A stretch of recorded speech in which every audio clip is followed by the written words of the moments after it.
la paix et la miséricorde de notre Seigneur Yahushua, Jésus-Christ de Nazareth, soit avec nous. Aujourd'hui, par sa grâce, j'aimerais nous encourager à l'éveil. Parce que nous voyons combien de fois le monde est fait pour nous endormir. Le monde est fait pour nous occuper. Le monde est fait pour nous submerger afin que nous ne puissions plus être disponibles pour le Seigneur.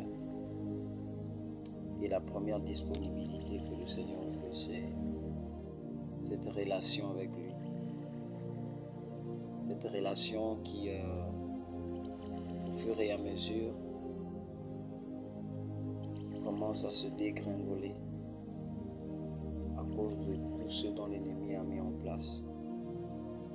Les soucis du monde, les difficultés de la vie, le découragement par rapport à ce que nous attendons, les promesses qui tardent. Pour ne citer que cela,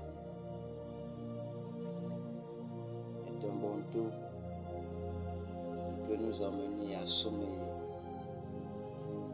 alors que ça ne doit pas être le cas. Nous verrons en quelque sorte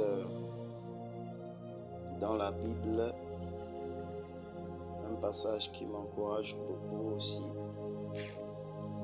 et dont j'ai vu l'utilité vraiment de ne pas sommeiller, de demeurer en éveil, parce que le sommeil est un mauvais ami. Alors, dans Acte 20, à partir du verset 7, la Bible nous dit, c'est une histoire que nous connaissons tous. Je vais faire la lecture dans la Lue seconde. Le premier jour de la semaine, nous étions réunis pour rompre le pain. Paul, qui devait partir le lendemain, s'entretenait avec les disciples et il prolongea son discours jusqu'à minuit.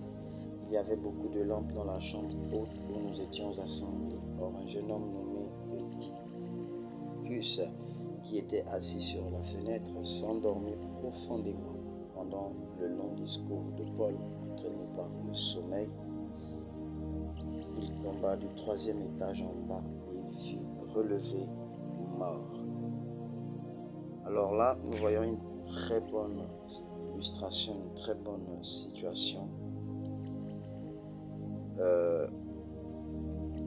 dont la Bible nous montre les méfaits du sommeil.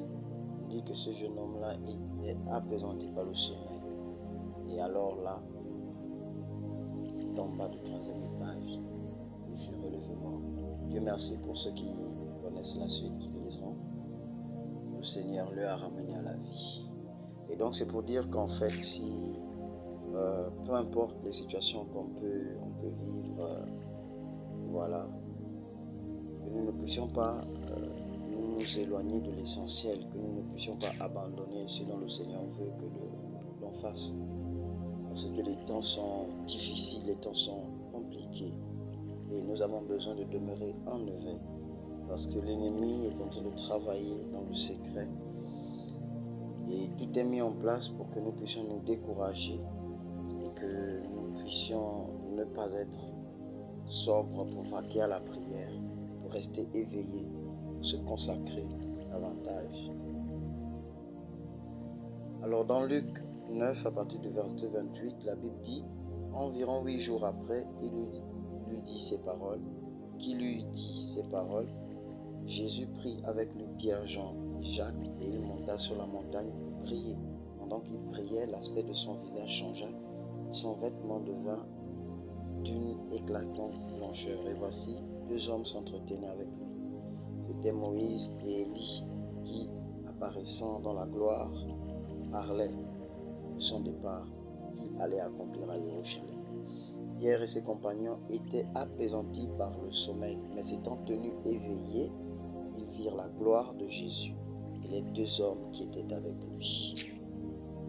Alors ici, nous voyons combien de fois, en fait, le Seigneur nous montre que pour voir la gloire, pour voir sa gloire, il faut que l'on soit éveillé. Et ici, les disciples, étant appesantis par le sommeil, se sont réveillés et ils ont pu voir la gloire du Seigneur. Et en ce temps de la fin, le Seigneur veut se révéler, veut montrer sa gloire, veut se manifester.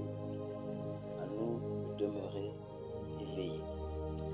Le Seigneur nous fortifie, nous bénisse.